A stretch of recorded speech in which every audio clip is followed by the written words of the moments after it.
Selamat siang, saya atas bernama Trevor Natarigan, NIM 190401 mau izin presentasi, Pak. Saya mulai dari unit 1, tinjauan manajemen. Definisinya manajemen adalah seni menyelesaikan suatu melalui dan dengan orang-orang dalam kelompok yang terorganisir secara formal. Ini adalah seni menciptakan lingkungan di mana orang dapat tampil dan individu serta dapat bekerja sama untuk mencapai tujuan kelompok. Oke. Tingkat manajemen itu dibagi atas 3.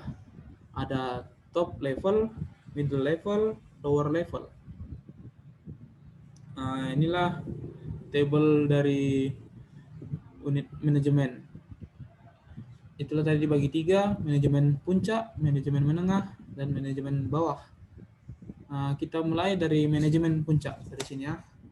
Manajemen puncak itu menetapkan tujuan dan kebijakan luas perusahaan.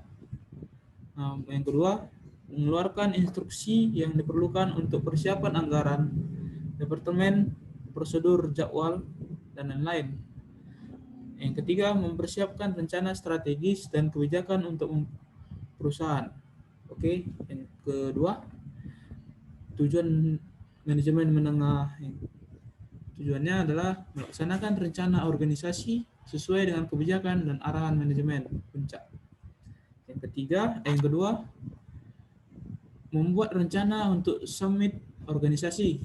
Tujuan yang ketiga adalah berpartisipasi dalam pekerjaan dan pelatihan manajemen tingkat bawah. Oke. Yang ketiga, tujuannya adalah manajemen bawah. Tujuannya menugaskan pekerjaan dan tugas ke berbagai pekerja. Dan yang kedua, membimbing dan menginstruksikan pekerja untuk aktivitas sehari-hari. Yang ketiga, tujuannya adalah bertanggung jawab atas kualitas serta kuantitas produksi. Itulah tujuan dari ketiga tersebut, manajemen puncak, manajemen menengah, dan manajemen bawah. Inilah fungsi manajemen. Kita dari pertama untuk manajemen itu dari kita planning, baru kita organisir, dan kita membuat staffnya. Inilah sirkulasinya. Oke. Inilah tabelnya peran manajer. Peran manajer itu dibagi atas 3. Interpersonal, informasi, putusan. Oke. Peran manajer itu dibagi atas 3. Dia harus mampu 3 ini untuk dalam pekerjaan. Oke, yang pertama itu interpersonal. Interpersonal itu dibagi atas 3. Figur utama, pemimpin, penghubung. Yang peran manajer yang kedua, monitor, penyebar, dan juru bicara. Dia harus bisa menjadi tersebut. Dan keputusan pengusaha, negosiator, alokasi sumber daya, penanggungan gangguan. Ada 4. Oke. Evaluasi pikiran manajer. Maksud evaluasi pikiran manajer ini, manajer harus bisa mengevaluasi atas 5 tersebut. 5 poin-poin tersebut harus bisa dia menguasai ini. Oke. Yang pertama, kita bahas kita. Yang pertama, dia harus bisa pendekatan klasik. Dia harus bisa pendekatan klasik itu dibagi atas 2. Pendekatan klasik manajemen ilmiah, pendekatan klasik manajemen administratif. Pendekatan perilaku dibagi atas 2 lagi. Perilaku ini dia harus bisa menghubungkan manusia antara manusia yang lain, bisa menghubungkan dan mempererat satu dengan yang lain, dan bisa menguasai satu kelompok tersebut. Pendekatan perilaku itu dibagi atas dua, itulah satu tadi. Yang kedua, ilmu perilaku. Perilakunya itulah tadi harus bisa perilakunya harus bisa mendekati satu kelompok yang lain, dan manajemenkan orang-orangnya. Yang ketiga, pendekatan kuantitatif. Dia harus bisa mengilmu manajemen dan manajemen produksi dan operasi, dan pendekatan sistem, dan dia harus bisa membuat suatu rancangan pendekatan dengan sistem dia sendiri. Yang kelima, pendekatan kontingensi. Oke, kita lanjut. Ini kontribusi Fayol dan Taylor. Manajemen ilmiah Taylor dibagi atas 4: pengamatan, pengukuran, eksperimen, dan eferensi. Oke, kita lanjut. Elemen manajemen ilmiah. Elemen manajemen ilmiah ini dibagi atas 6. Penetapan tugas dan nilai ilmiah. Yang kedua, merancang tugas. Yang ketiga, seleksi dan pelatihan kejujuran. Yang keempat, standarisasi. Yang kelima, spesialisasi. Dan keenam, revolusi mental. Inilah elemen yang harus inilah elemen manajemen ilmiah. 14 prinsip manajemen Henry Fayol. Yang pertama, divisi kerja, wewenang tanggung jawab, disiplin, kesatuan komando, kesatuan arah, penekanan pada subordinasi, remunerasi. 8, sentralisasi. Yang ke-9, rantai saklar. Dan ke-10, memesan. Yang ke-11, keadilan. Yang ke-12, stabilisasi kepemilikan. Yang ke-13, inti kerjasama. Yang ke-14, prakarsa. Oke. Inilah klasifikasi faktor lingkungan. Oke. Maksudnya dalam bentuk ini, lingkungan internal itu, klasifikasi faktor lingkungan itu ada 3. Lingkungan internal, lingkungan mikro, dan lingkungan makro. Dalam tiga-tiga ini, yang sangat intinya adalah lingkungan internal. Dialah di dalam suatu perusahaan, cuman dia yang tahu lingkungan internal. Berarti lingkungan yang di dalam kantor tersebut. Diperluas lagi lingkungan mikro, diperluas lagi lingkungan makro. Jadi yang paling luas manajer yang harus mengerti, yang harus harus alokasinya lingkungan makro yang ketiga-tiga tersebut harus bisa. Oke, kita masuk ke unit 2, perencanaan suatu manajemen. Definisi menurut Kors O'Donnell, perencanaan adalah proses intelektual penentuan tindakan secara sadar, mendasarkan keputusan pada tujuan, tindakan, dan perkiraan yang dipertimbangkan. Inilah tabel dari proses perencanaan. Persepsi peluang. Oke, kalau kita baca, kita pahami aja dari tabel tersebut.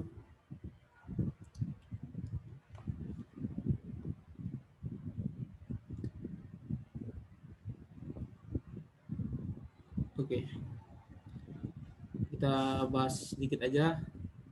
Kita bahas sedikit dari proses perencanaan. Inilah tabelnya.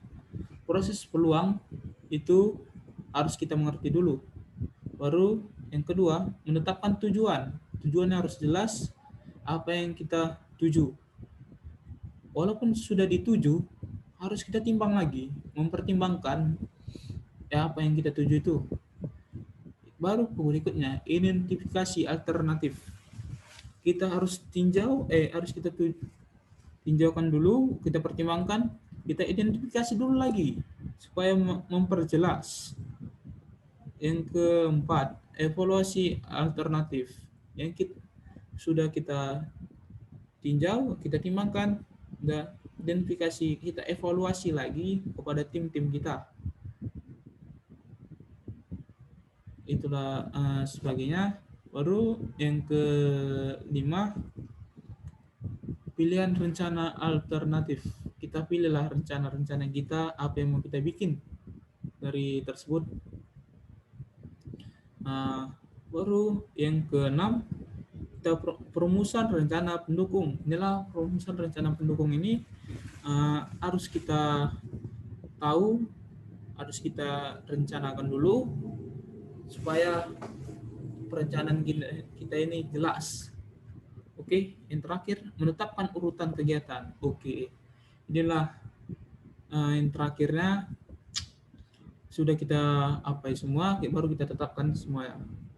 Menetapkan urutan kegiatan harus jelas. Ini yang terpenting. Oke, inilah jenis rencana. Jenis rencana, inilah tabelnya.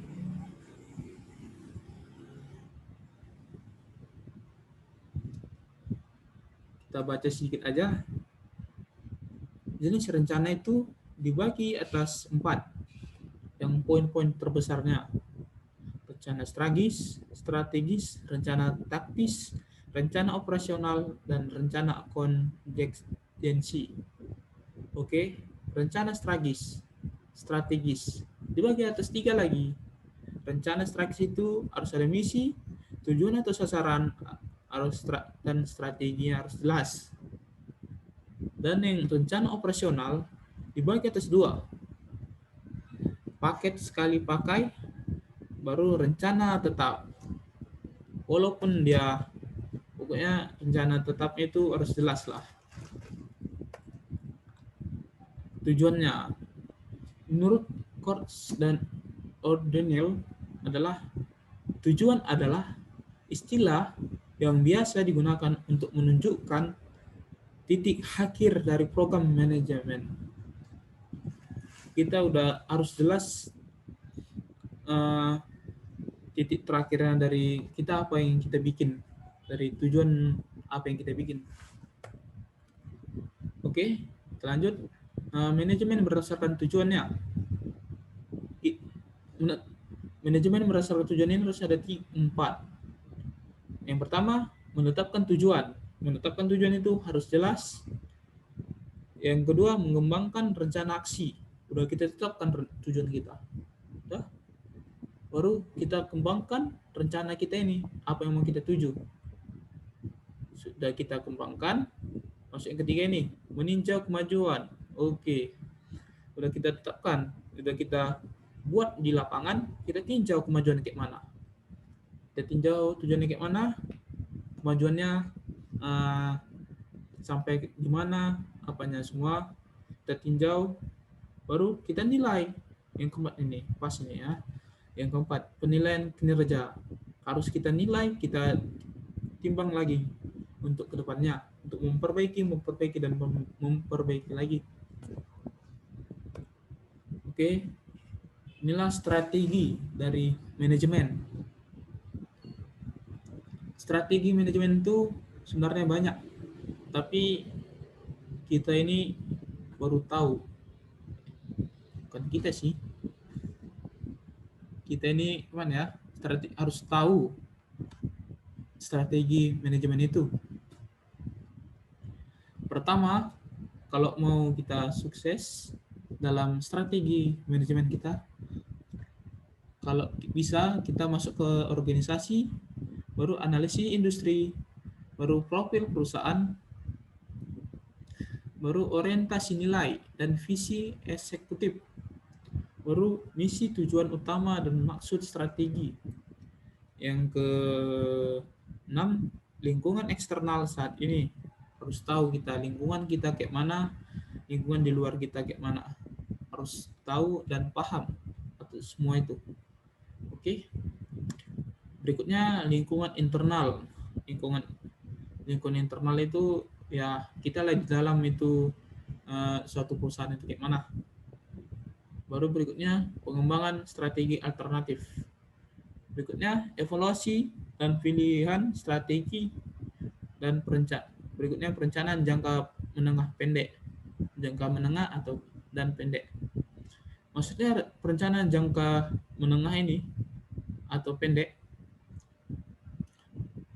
setahu saya perencanaan jangka pendek ini dia dia cuman gimana ya? Yang pernah saya alami perencanaan jangka pendek itu dia cuman satu kan ya, cuman sekali sekali apalah dia sekali aja perencanaan itu dipakai dan itu harus efektif. Yang terakhir pengujian konsistensi dan perencanaan kontingensi. Oke, kita udah bisa kita lanjut ya. Jenis strategi, inilah strukturnya. Jenisnya strategi itu dibagi atas 3. Kita harus fokus. Kita harus gimana ya?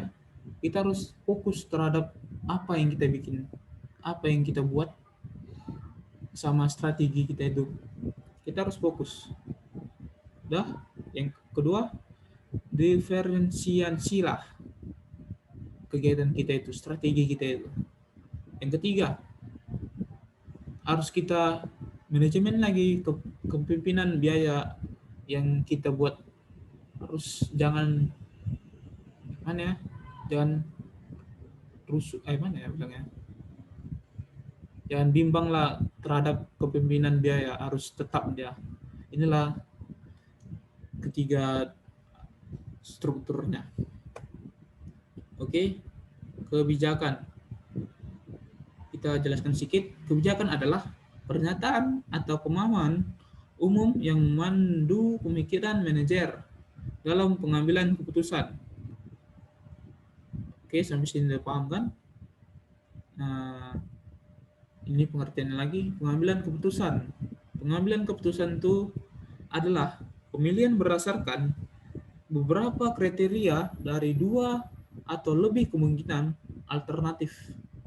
Keputusan itu harus pasti dan jelas terhadap semuanya. Oke, jenis-jenis keputusan itu ada 2, terprogram dan non-program. Dan terprogram strategis dan non-program titikas. Oke. Inilah strukturnya dari keputusan membuat proses. Oke. Yang pertama, tujuan khusus.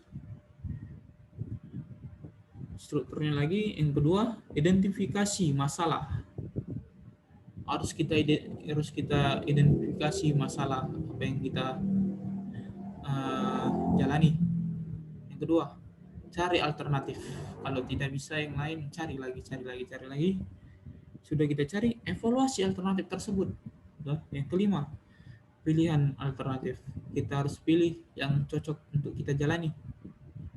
Baru yang keenam, harus kita tindak, harus kita perbuat ya apa yang kita pilih alternatif tersebut. Barulah nampak hasil. Yang ketujuh, inilah struktur dari keputusan membuat proses. Ini terus menerus yang terap di kehidupan kita sehari-hari, harus kita terapkan sih. Oke, kita lanjut. Model pengambilan keputusan rasional. modal pengambilan ini tentukan masalahnya. Harus kita putuskan keputusan rasional itu dibagi lagi atas 6. Kita tentukan masalahnya, identifikasi kriteria keputusan, bobot kriteria, hasilkan alternatif, beri nilai setiap alternatif pada setiap kriteria, dan hitung keputusan opsional. Oke. Maaf ya. Pengambilan keputusan berbagai kondisi. Kita mana ya? Manajer itu harus bisa membuat keputusan berbagai kondisi dimanapun dia bergerak, ya.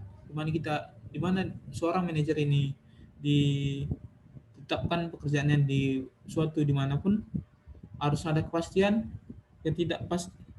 Kepastian harus jelas, harus kita tahu apa kepastiannya. Baru ada juga ketidakpastian dari kepastian tersebut, baru risiko. Apapun keputusannya, apapun berbagai kondisinya, terhadap semua itu emang ada risiko tersebut apa yang kita putuskan. Oke.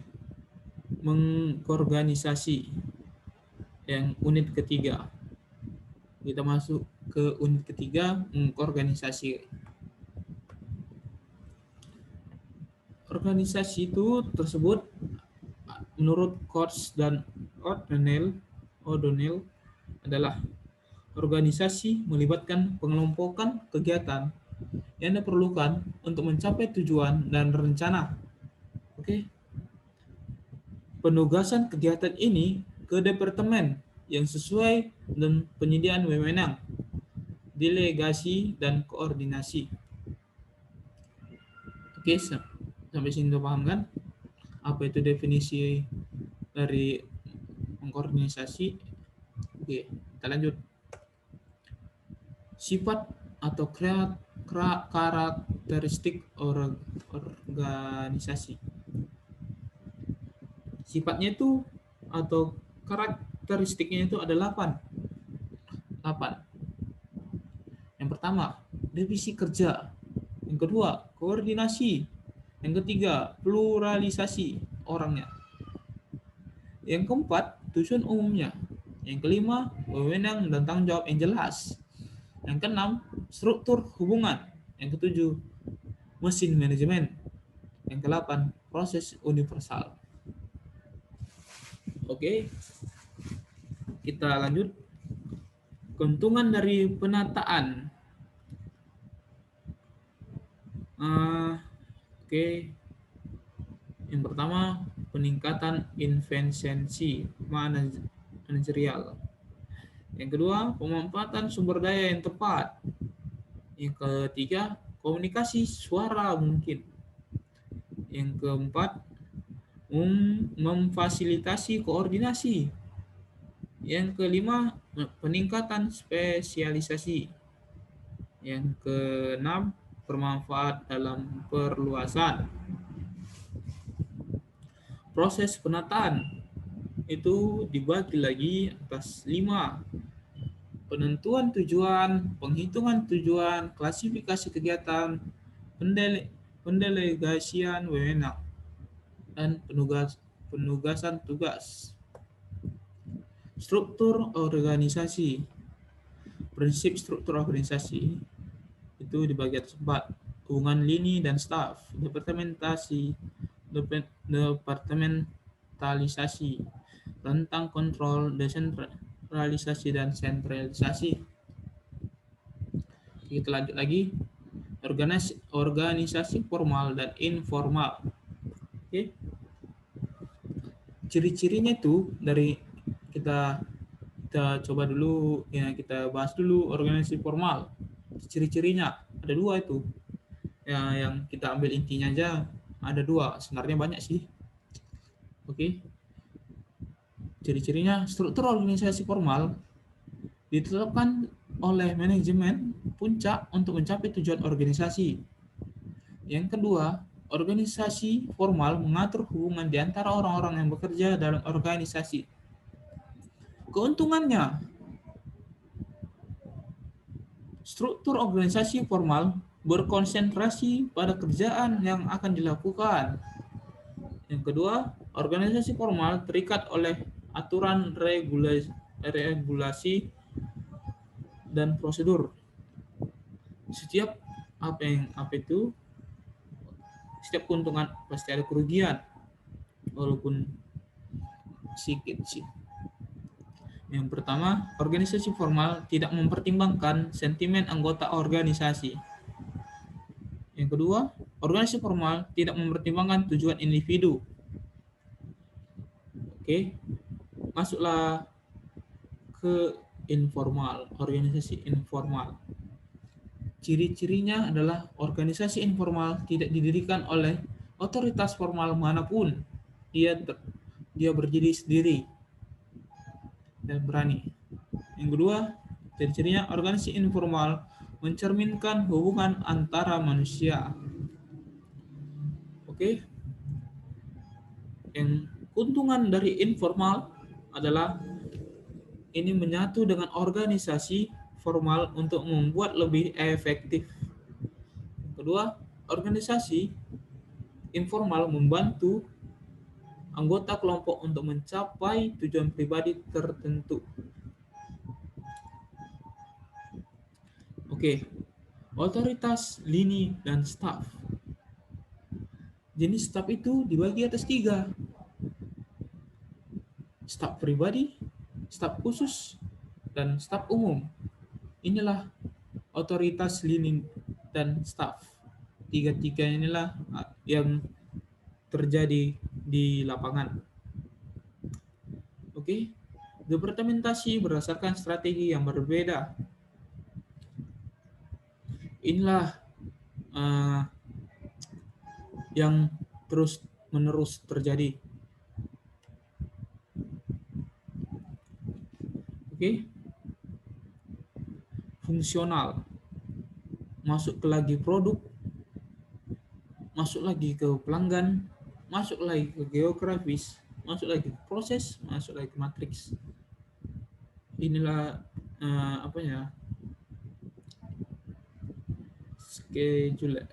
schedule. Inilah yang terus-menerus terjadi. Faktor yang mempengaruhi rentang kendali. Inilah yang mempengaruhi rentang kendalinya. Yang pertama, kapasitas unggul. Yang kedua, kapasitas di bawahan. Yang ketiga, sifat pekerjaan. Yang keempat, sentralisasi dan desentralisasi. Yang kelima adalah tingkat perencanaan. Yang keenam, teknik komunikasi. Yang ketujuh, penggunaan bantuan staf. Yang ke-8, pengawasan orang lain. Faktor yang mempengaruhi rentang kendali yang sering terjadi lah. Oke, kita lanjut lagi. Sentralisasi dan desentralisasi. Termasuk pengertian sentralisasi. Oke. Sentralisasi ini adalah proses mentransfer dan menetapkan otoritas pengambilan keputusan ke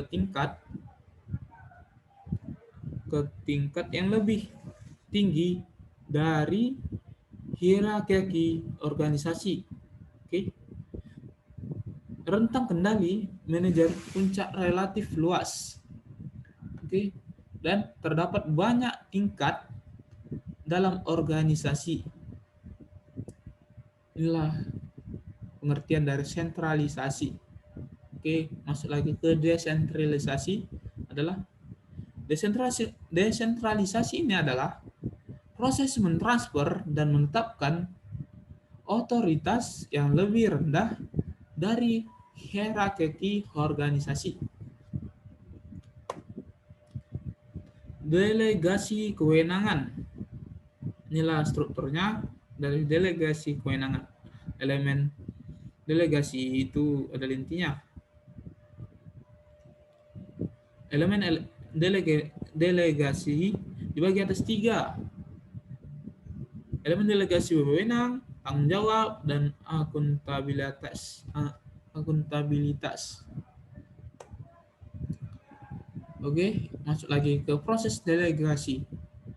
Ini tadi udah masuk ke pokoknya strukturnya, kita bahas lagi proses delegasinya itu harus dibagi atas 4 intinya. Yang pertama, alokasi tugas harus kita tahu itu, dan yang kedua pemberian otoritas.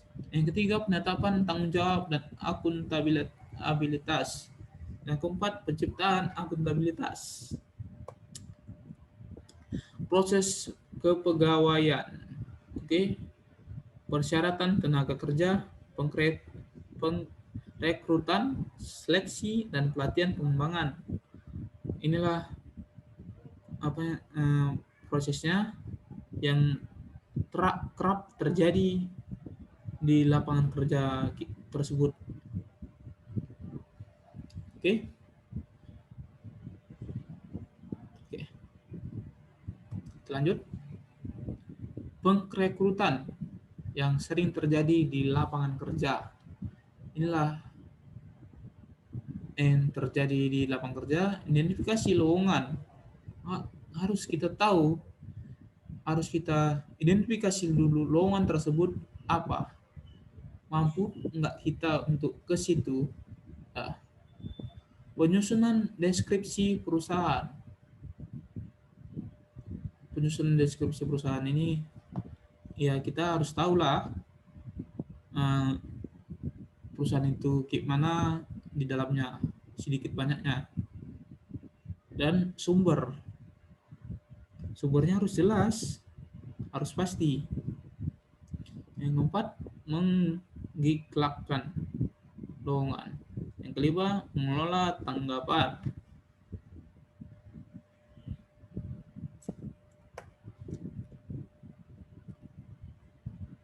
Masuk ini ke pelatihan yang harus kita manajemenkan. Mengidentifikasi kebutuhan pelatihan. Masuk lagi, bersiap untuk pekerjaan. Yang ketiga, presentasilah operasi dan pengetahuannya apa. Walaupun gimana ya, kita merekrut orang, kita harus tahu mengidentifikasi kebutuhan pelatihan. Apa yang mengidentifikasi kebutuhan pelatihan kita itu. Oke. Baru yang kedua ini bersiap untuk bekerja. Yang ketiga ini dia harus kita suruh presentasi operasi dan pengetahuannya. Apa yang dia tahu, apa yang dia jalani selama ini harus dia presentasikan operasi pengetahuannya. Baru yang keempat, kita uji kinerjanya, bisa tidak. Kalau tidak bisa, ya out, ya kan. Yang kelima ini terakhir, tindak lanjut. Kita tindak lanjuti dari kinerja dia, walau bagus, bilangnya, tindak lanjutilah dari kinerja dia tersebut. Oke, inilah tahap akhirnya. Tahap percobaan, tahap pendirian, tahap krisis karir menengah, tahap pemeliharaan, dan tahap akhir karir. Inilah tahap karir. Penilaian kinerja. Kita harus menilai, memanajemenkan dari kinerja tersebut. Menetapkan standar kerja. Mengkomunikasikan standar. Harus kita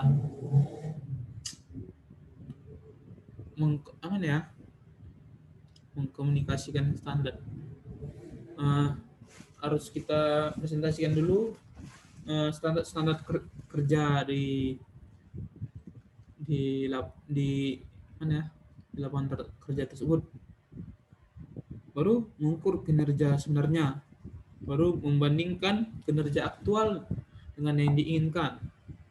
baru membahas hasil dari kinerja mereka, baru pengambilan keputusan. Harus kita pasti dalam hal tersebut pengambilan keputusan. Oke, masuk kita unit keempat, pengarahan.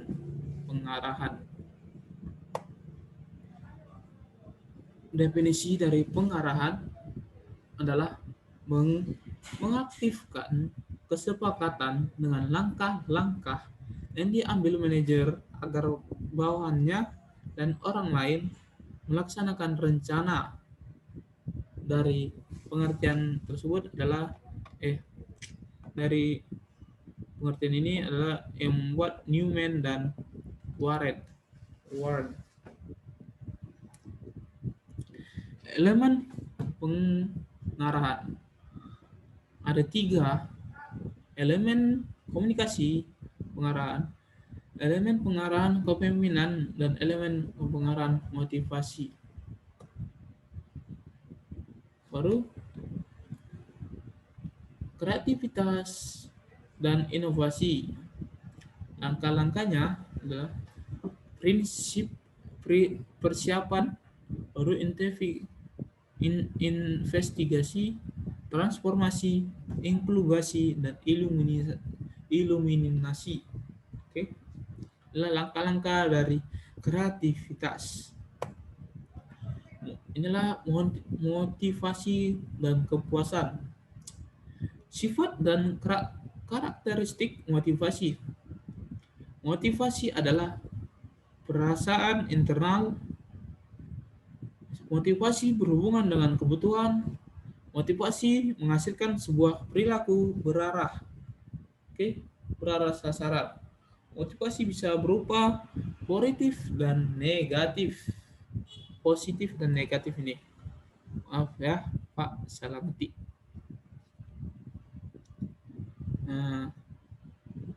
Jenis teknik motivasi. Teknik-teknik dari motivasi. Teknik motivasi itu emang ada.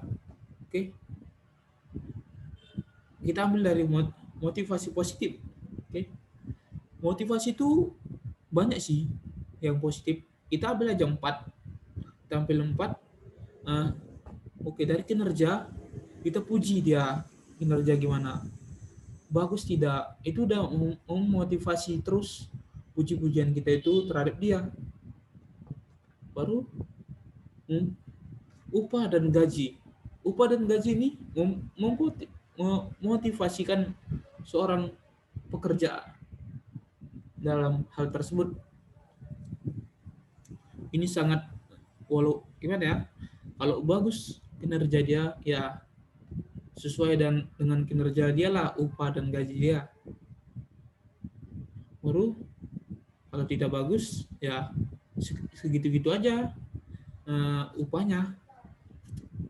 Baru masuk lagi ke motivasi positifnya, apresiasi. Apresiasi itu sangat penting dalam suatu pekerjaan dan suatu apa yang dihasilkan. Itu sangat perlu dalam suatu pekerjaan kepada pekerja. Pendelegasian wewenang. Kita ambil aja motivasi negatif, ada 2. Sebenarnya banyak sih. Banyak motivasi negatifnya. Hukuman itu ada juga yang motivasi supaya biar lebih baik lagi dia bekerja. Yang kedua, ancaman ketakutan. Inilah ancaman ketakutan ini gimana ya? Dia kita buat terancam untuk memotivasi. Misalnya gini, terancamnya kita buat satu project perusahaan yang harus dia jalani,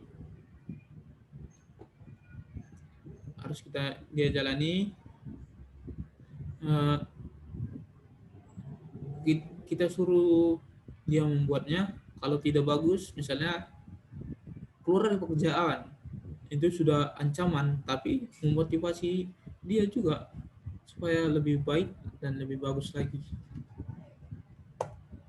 Oke, termasuk kepemimpinan. Kepemimpinan itu penting. Oke, kita baca ini satu-satu. Bantuan untuk otoritas, kekuatan motif untuk usaha kelompok. Yang ketiga, dasar kerjasama. Yang keempat, integrasi organisasi formal dan informal. Oke, inilah pentingnya kepemimpinan.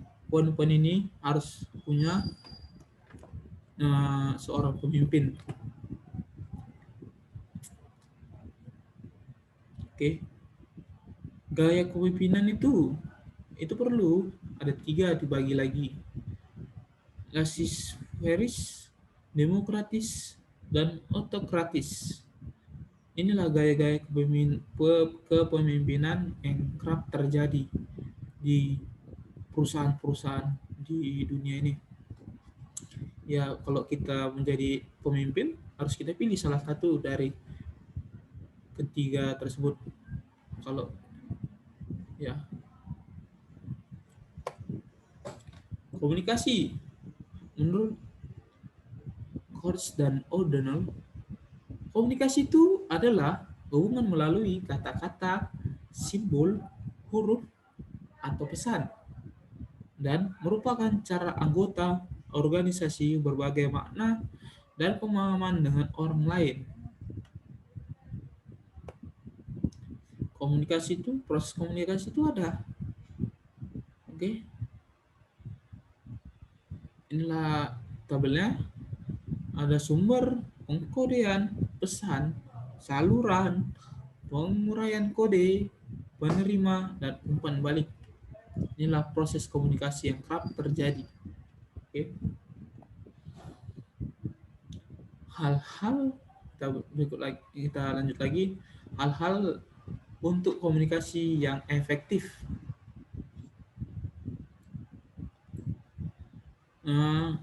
Pemfilteran, persepsi selektif, emosi, bahasa, membuat stereotip, baru perbedaan status, penggunaan sinyal, pertentangan, keengganan untuk berkomunikasi, proyeksi, efek halo. Oke. Kita masuk ke unit 5, pengendalian.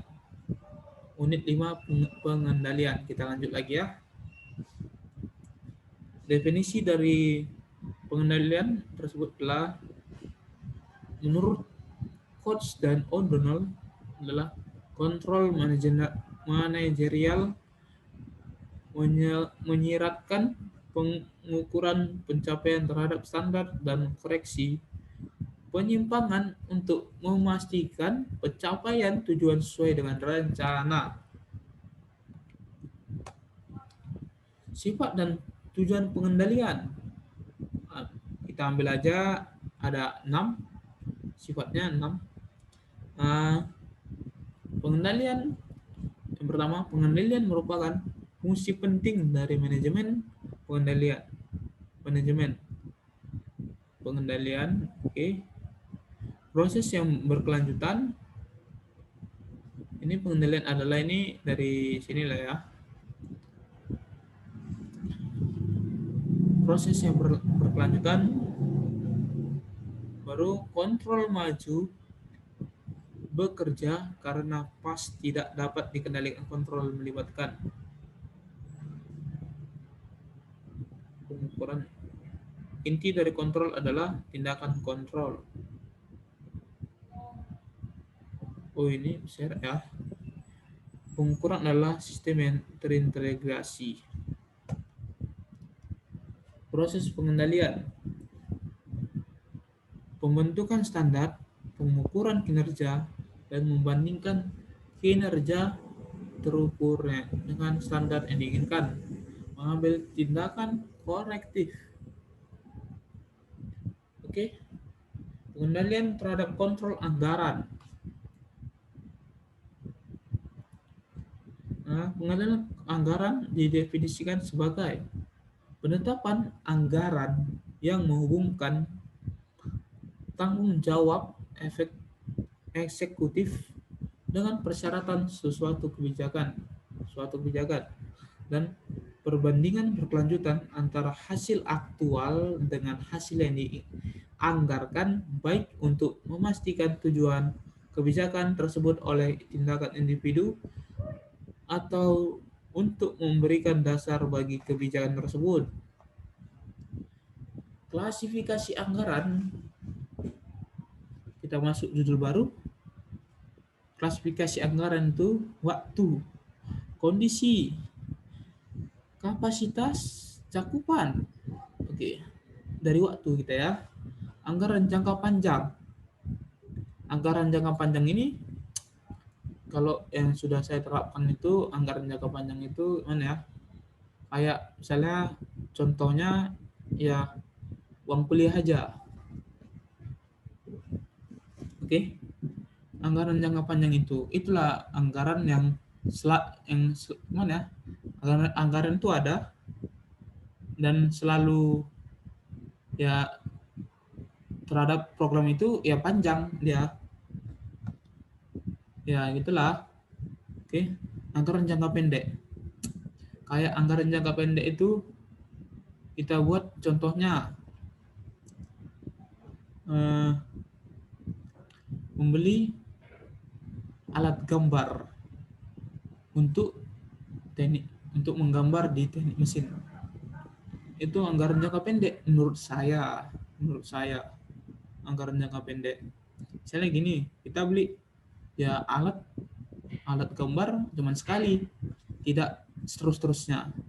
Itulah anggaran jangka pendek, untuk cuma sekali aja, cuma sekali dia mengeluarkan uang. Anggaran dasar.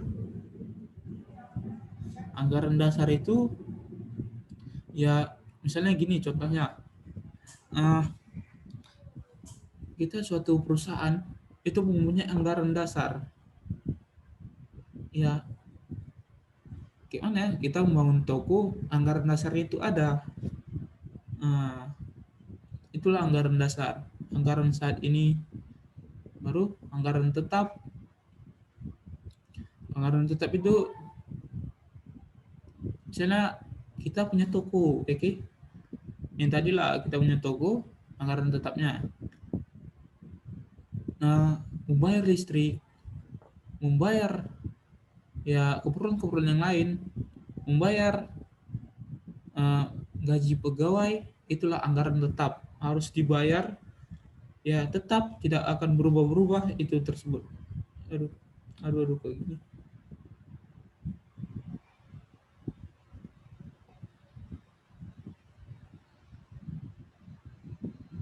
Gini.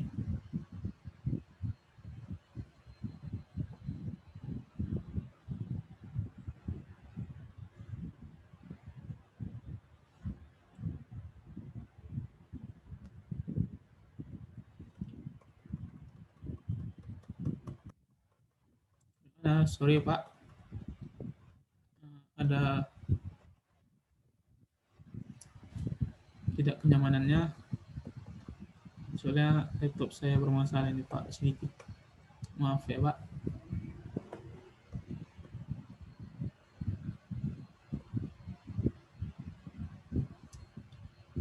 Oke, ini dari ya Pak, dari anggaran tetap, anggaran fleksibel, anggaran fungsional, dan anggaran utama. Produktivitas, perhitungan produktivitas kas, produktivitas fisik, produktivitas fungsional, dan produktivitas ekonomi. Inilah poin-poin terpenting dari produktivitas. Lanjut lagi, pengendalian biaya. Inilah sangat penting, pengendalian biaya ini memang. langkah-langkah proses pengendalian biaya ini poin-poinnya adalah menetapkan norma, oke, penilaian, oke, tindakan korektif. Inilah poin-poinnya yang harus tahu untuk lebih baik lagi untuk mengendalikan biaya dalam perusahaan tersebut. Kontrol pembelian. Kontrol pembelian ini memang sangat penting, harus kita kontrol terhadap semuanya. Oke. Terus ketersediaan bahan yang berkelanjutan. Ini kayak mana ya? Misalnya kita dia punya toko. Misalnya kita toko kain lah ya. Toko kain. Kita buat contohnya. Ketersediaan bahan yang berkelanjutan. Misalnya kain kita ini harus tahu eh, harus tahu mengendalikan yang ketersediaan bahan kita di dalam toko tersebut. Oke. Kontrol lagi pembelian dalam jumlah yang tepat. Harus kita kontrol pembelian dalam jumlah yang tepat. Eh, untuk berkelanjutannya. Pembelian dengan kualitas yang tepat. Ekonomi dan pembelian dalam pembelian. Ya, kalau kalau ada yang lebih murah, kenapa harus lebih mahal, ya kan? Dengan kualitas yang sama. Baru bekerja sebagai pusat informasi. Baru pengembangan hubungan bisnis. Ini sangat penting, pengembangan hubungan bisnis terhadap toko-toko yang lain, terhadap pengusaha-pengusaha yang lain. Harus ada hubungan satu sama lain. Menemukan sumber pasokan alternatif. Misalnya kita kan ya, itu buat contohnya. Toko tadi untuk sumber pasokan alternatif. Misalnya pemasukannya ini yang satu kita kita ambil barang dari dia habis, harus ada dari satu lagi, harus tahu pasokan alternatif untuk toko kita, untuk kebutuhan toko kita. Baru memperbaiki tanggung jawab. Nah, ini harus diterapkan dalam memanajemenkan usaha. Oke. Kontrol pemeliharaan. Pengawas lini pertama harus mengetahui informasi biaya berbagai bahan sehingga tujuan manajemen dapat dipenuhi tanpa pengeluaran tambahan untuk fungsi pemeliharaan. Oke, kontrol pemeliharaan itu yang saya tahu itu contohnya pemeliharaan dari toko tersebut. Nah, pemeliharaan dari toko tersebut dari pemeliharaan bangunan, pemeliharaan barang-barang yang dalam toko, gitulah. Contoh kecilnya. Kontrol kualitas. Kontrol kualitas ini tentukan banyak 10 poin yang saya ambil. Tentukan parameter apa yang akan dikontrol. 2. Tetapkan kekritisisannya dan apakah Anda perlu mengontrol sebelum, selama, atau setelah hasil dihasilkan. Yang ketiga, tetap spesifikasi untuk parameter yang akan dikontrol yang memberikan batasan penerimaan dan satuan ukuran. Yang keempat, menghasilkan rencana untuk pengendalian yang menentukan cara di mana karakteristik akan dicapai dan variasi deteksi dan hilangkan. Yang kelima, atur sumber daya untuk menerapkan rencana pengendalian kualitas. Yang keenam, pasang sensor pada titik yang sesuai dalam proses untuk merasakan perbedaan dari spesifikasi. Yang ketujuh, kumpulkan dan kirimkan data ke suatu tempat yang dianalisis. Yang kedelapan, verifikasi hasil dan diagnosis penyebab varians. Yang sembilan, usulkan solusi dan teruskan tindakan yang diperlukan. ke-10, ambil tindakan yang disepakati dan periksa bahwa variasi telah diperbaiki. Oke. Operasi perencanaan. Inilah operasi dari perencanaan. Nah, strukturnya, tujuan yang jelas, kegiatan yang akan disampaikan, standar kualitas, hasil yang diinginkan, jadwal implementasi kebutuhan, dan sebuah proses untuk memantau kemajuan. Inilah operasi perencanaannya yang sering terjadi. Oke, lanjut. Oke, sudah siap pokoknya. Sekian hasil presentasi saya dari bab 1 sampai bab 5. Saya bernama Triwaran Tarigan, NIM 1904011146.